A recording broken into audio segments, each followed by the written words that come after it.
초대교회는 7명의 일꾼을 세웁니다. 그들 모두는 다 평신도 사역자입니다. 사도행전 6장 5절에 보면 그들의 이름이 기록되어 있습니다. 스데반, 빌립, 브로고로, 니가노로, 디몬, 바메나, 니골라 이렇게 7명입니다. 우리 교회는 오늘 초대교회보다 많은 8명의 일꾼을 세우게 됩니다. 일꾼은 일해야 합니다. 놀면 안 됩니다. 노는 것을 좋아하면 일꾼일 수 없습니다. 일하는 것을 좋아하고 일하는 것을 즐거워해야만 합니다. 교회 안에는 영적 실업자들이 의외로 많습니다. 주일은 성수하죠. 회중 예배는 잘 드리죠. 성경 찬송 갖고 교회 왔다 갔다. 그런 영적 실업자들이 많이 있습니다. 하나님께서 왜 직분을 주실까요? 이유가 있다면 일하라고. 일 때문에 직분을 주시는 겁니다.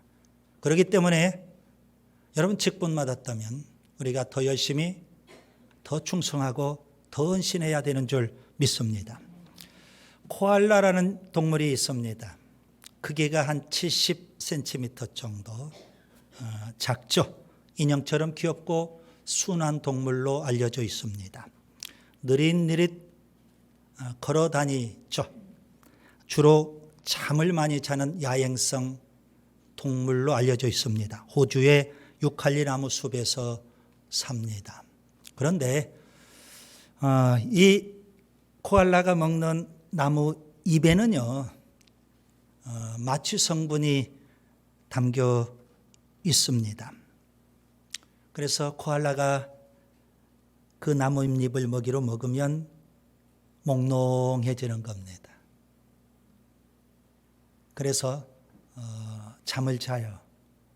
하루에 한 20시간 잠을 잔다고 하죠. 그리고 겨우 깨는데 몸이 그렇게 가볍지를 못합니다. 몽롱한 상태에서 또 먹이를 먹습니다. 마취 성분이 있으니까 또 몽롱해지고 그리고 또 자는 겁니다. 영적으로 코알라 같은 일꾼, 영적 실업자들이 예배당 안에 많이 있다는 말씀입니다. 고린도전서 4장 1절과 2절, 사람이 마땅히 우리를 그리스도의 일꾼이요 하나님의 비밀을 맡은 자로 여길지어다. 그리고 맡은 자들에게 구할 것은 충성이니라. 하나님께서 우리에게 직분을 맡겨주셨죠. 은사를 맡겨주셨죠. 사역을 맡겨주셨죠. 우리가 해야 될 일은 충성인 줄 믿습니다. 마태복음 25장에 달란트 비유가 있어요. 여러분, 이 달란트 비유의 배경은 종말에 대한 교훈입니다. 우리가 주님 앞에 언젠가는 서게 될 거거든요. 그런데 두 부류의 사람이 있다는 겁니다. 1달란트 받은 자가 있고 또 2달란트 혹은 5달란트 받은 자가 있어요. 1달란트 받은 자는 주님이 책망하십니다.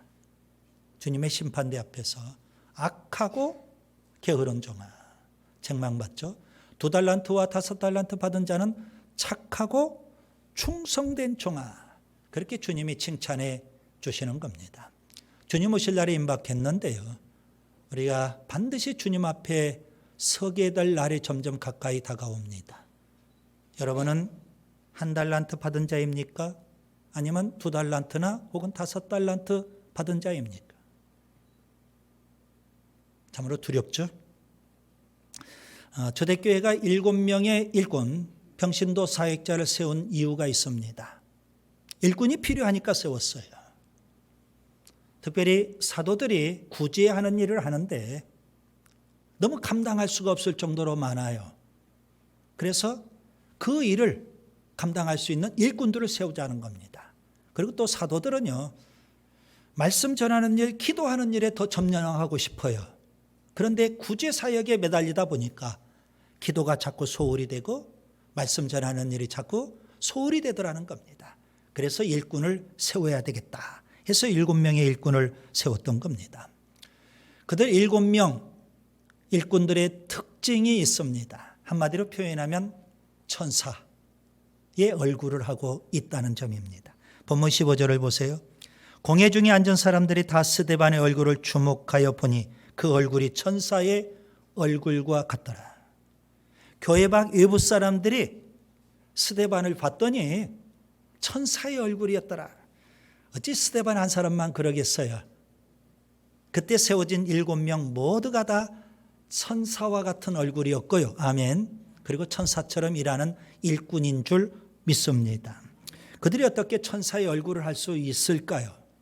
지금 산헤드린 공회가 벌떼처럼 일어나서 스데반을 집중 공격하고 있는 상황이에요.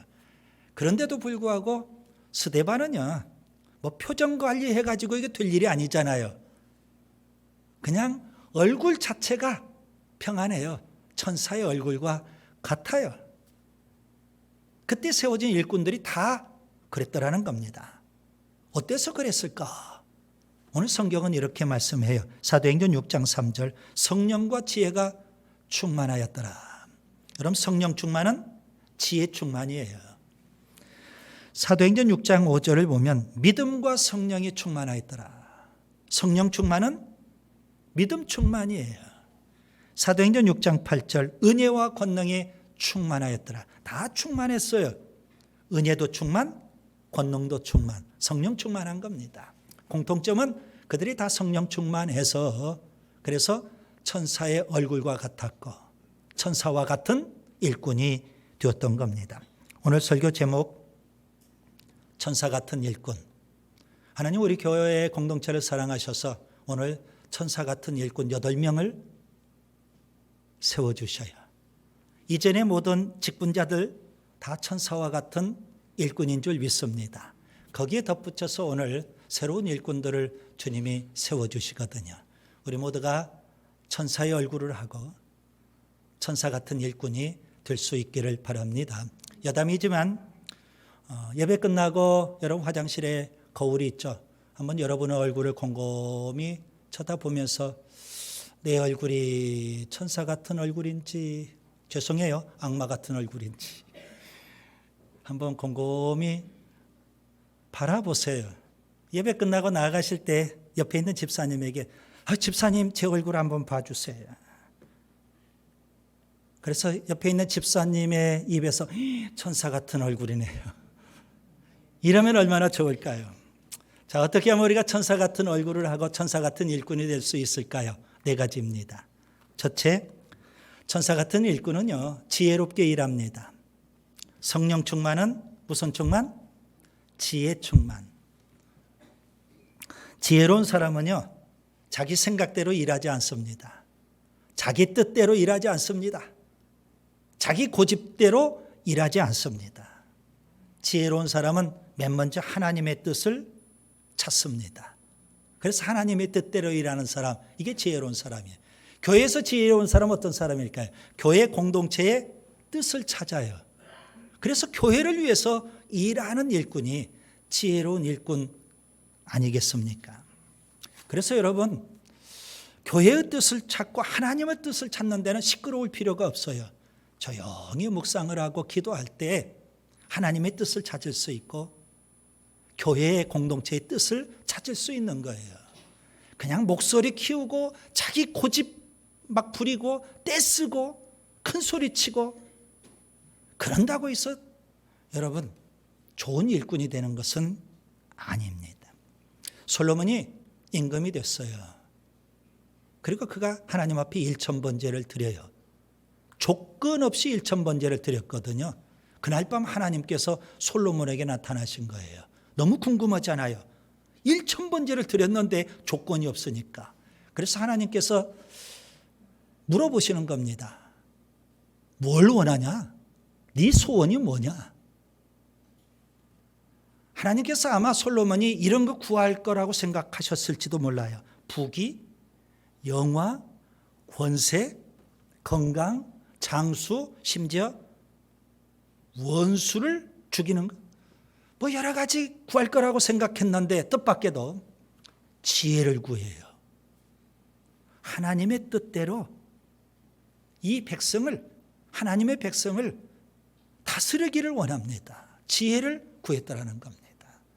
여러분, 하나님이 주신 지혜로 하나님의 뜻을 잘 분별하는 그런 지혜로운 일꾼이 될 수 있기를 바랍니다.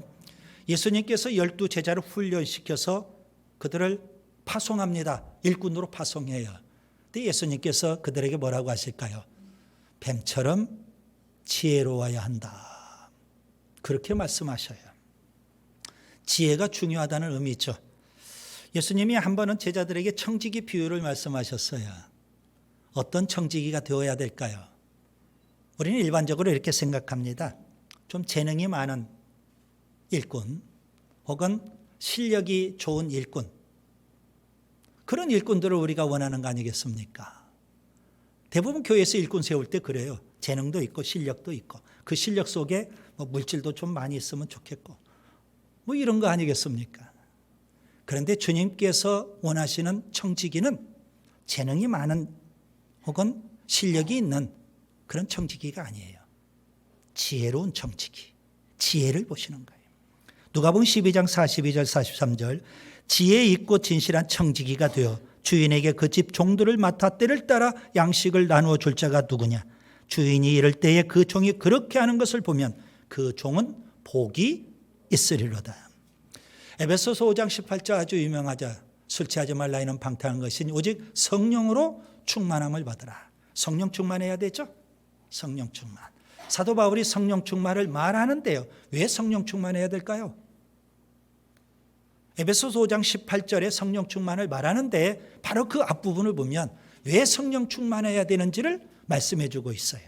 에베소서 5장 15절부터 17절, 그런즉 너희가 어떻게 행할지를 자세히 주의하여 지혜 없는 자 같이 하지 말고 오직 지혜 있는 자 같이 하여 세월을 아끼라. 때가 악하니라. 그러므로 어리석은 자가 되지 말고 오직 주의 뜻이 무엇인가 이해하라.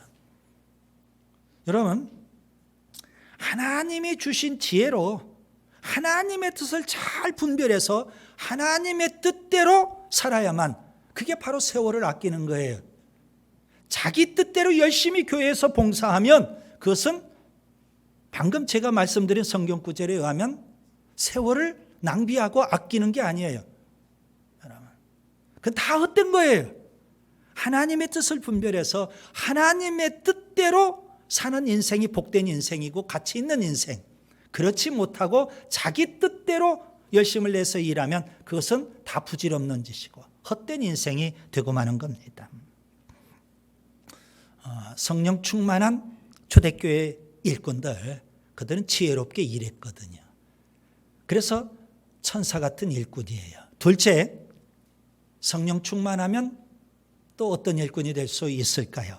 믿음으로 일해야 됩니다. 여러분, 성령 충만은 지혜 충만일 뿐만 아니라 믿음 충만입니다. 하나님은 믿음의 사람을 통해서 일하십니다. 오늘 일꾼들은 믿음의 사람이 되어야 돼요. 믿음 없는 사람이 열심을 내서 교회에서 일하면 교회의 무거운 짐이에요. 시험거리가 되거든요.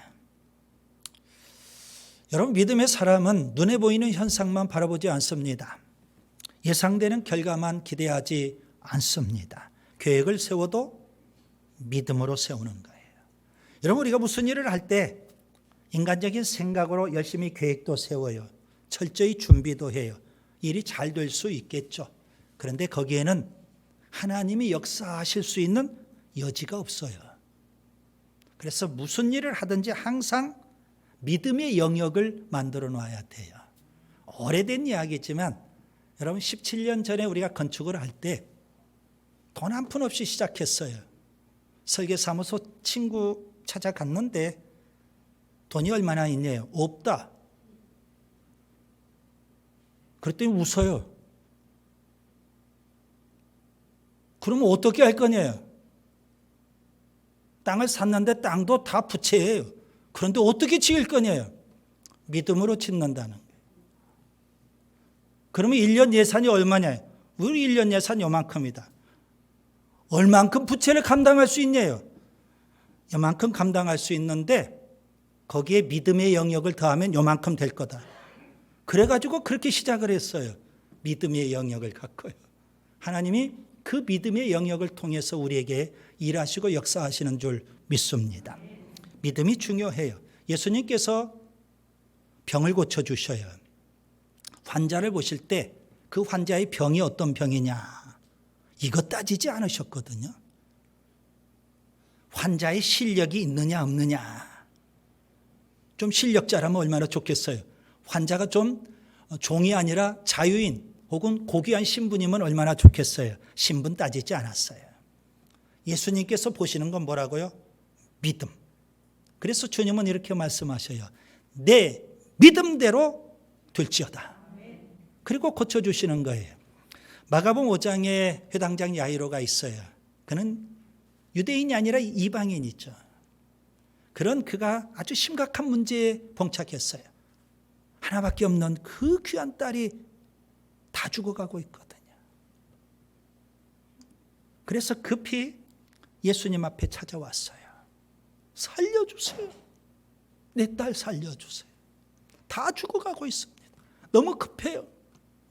그런데 예수님께서 의외로 내가 가겠다.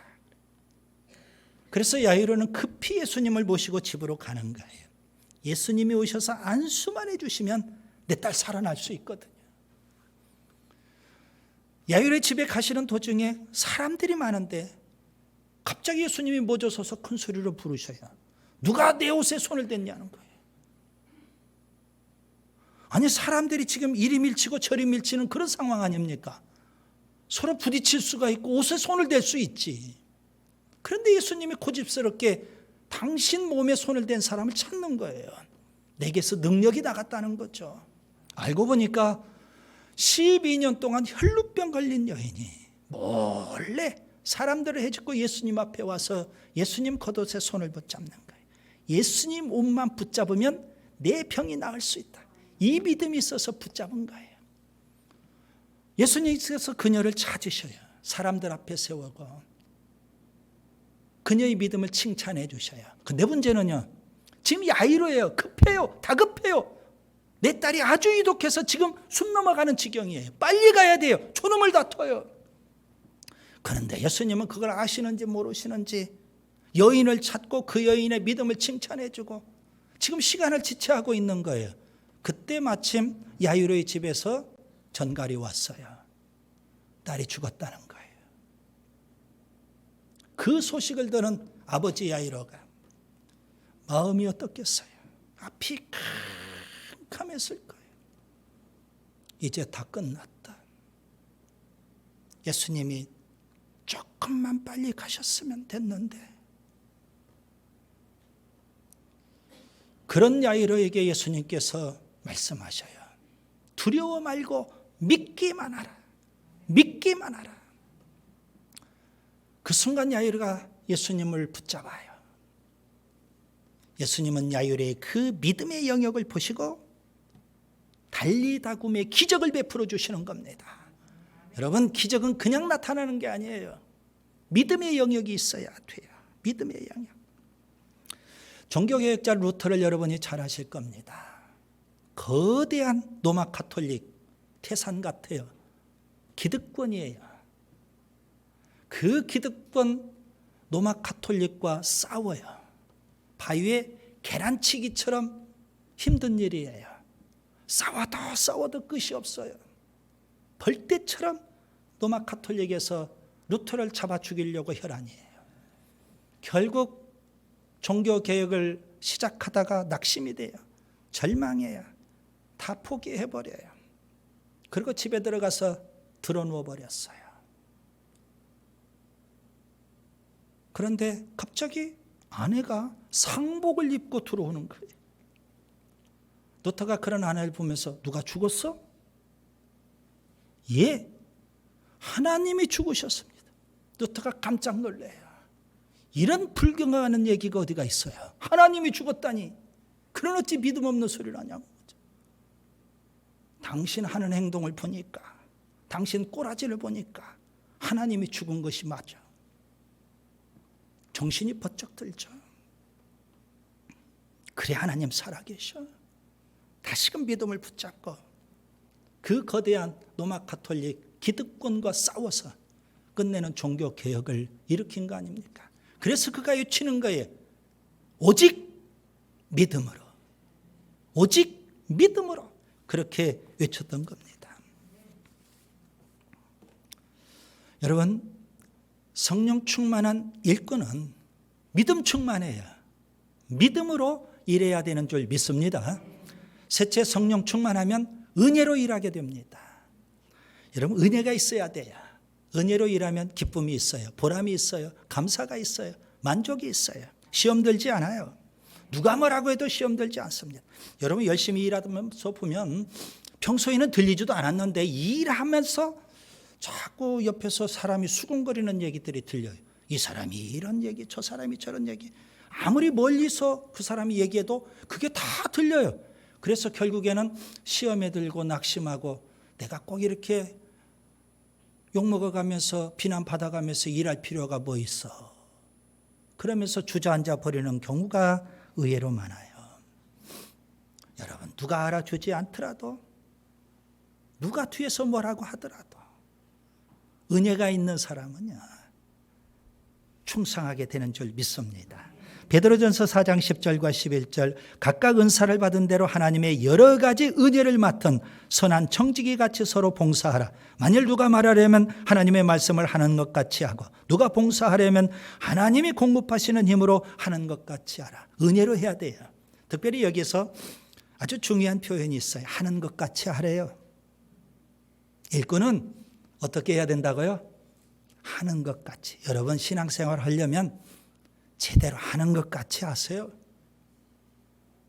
일꾼이 되려면 제대로 하는 것 같이 일해야 되는 거 아니겠습니까?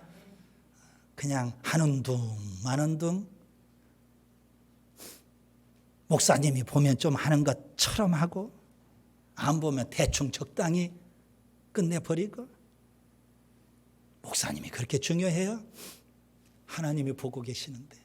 이 의식이 있어야 되지 않겠습니까? 하나님 의식이 있어야 돼요. 오스카 와일드라는 유명한 작가가 있죠. 그가 쓴 우화가 있습니다. 성경에 없는 이야기인데요. 좀 소개할까 합니다. 예수님께서 하루는 알코올 중독자를 만나셨어요. 그런데 어디서 얼굴을 많이 본 사람 같아요. 예수님이 하도 사람들을 많이 접하셨잖아요. 주변에 사람들이 너무 많으니까 그 얼굴을 어떻게 다 기억하겠어요. 그런데 저 알코올 중독자는 어디서 많이 본 듯해요. 그래서 예수님이 물어보시는 거예요. 당신 나를 언제 전에 한번 만난 적이 있죠? 그랬더니 이 알코올 중독자가 그렇다는 거예요. 예전에 제가 못 걷는 사람이었습니다. 장애인이었는데 그때 예수님이 저를 고쳐주시지 않았습니까? 그래서 제가 이렇게 성한 다리로 지금 열심히 걸어다니고 있는 겁니다. 장애가 있을 때에는 사람들이 불쌍하다고 먹을 것도 주고 그래서 근근히 살아왔는데 이제 성한 다리를 갖고 나서는 사람들이 저를 도와주지도 않습니다. 먹는 것도 힘들고 사는 재미도 없고 그러다가 술을 좀 손에 댔더니 결국 그걸 끊지 못하고 이렇게 알코올 중독자가 되고 말았습니다. 주님의 은혜로 큰 은혜를 체험했는데 결국 알코올 중독자가 되고 말았던 거예요. 주님께서 또 길을 가시는데 또 다른 사람을 만났어요. 그녀는 예수님께서 알아보시는 거예요.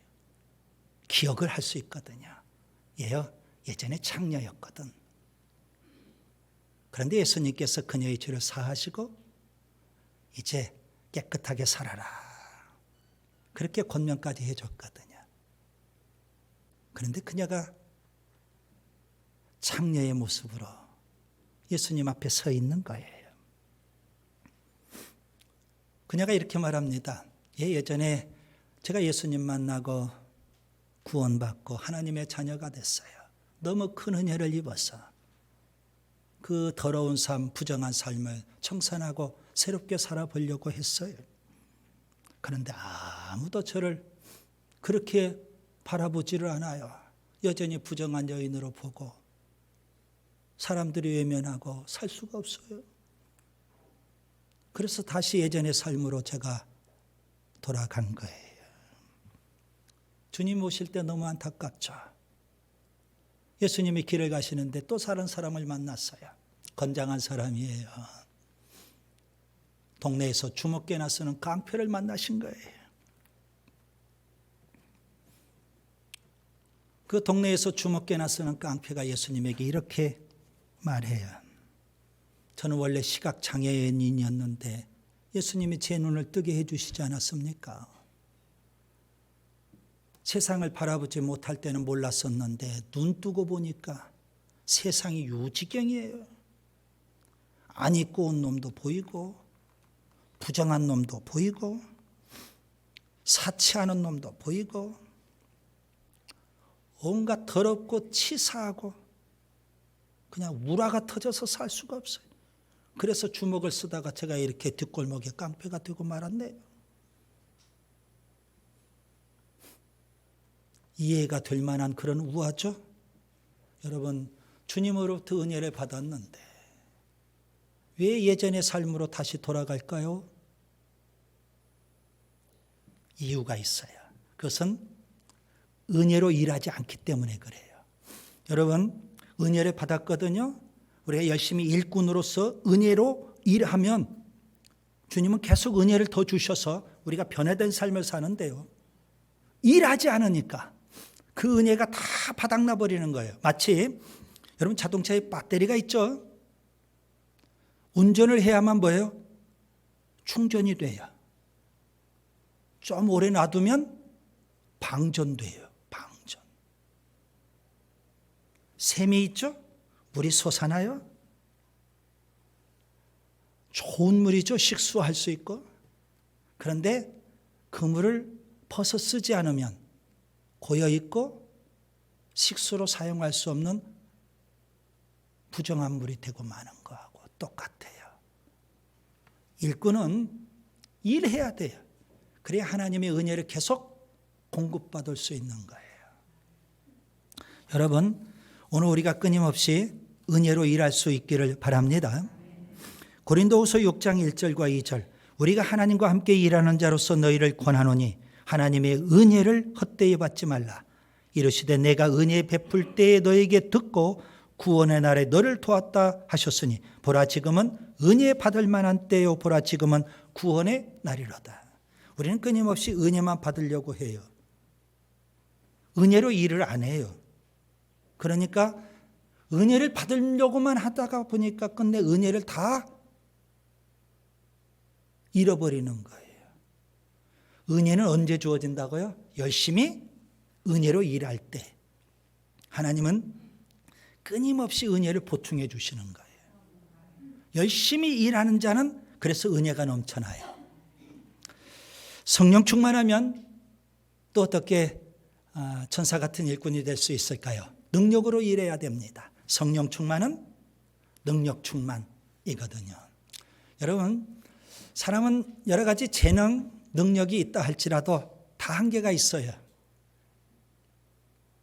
그렇기 때문에 우리가 위로부터 주시는 능력을 힘입는 거예요. 신앙생활을 자기 힘으로 하려고 하면 오산이에요. 문제가 발생하고 일이 꼬이게 되고 결국 일이 되지 않아요. 성령의 능력으로 일해야 돼요.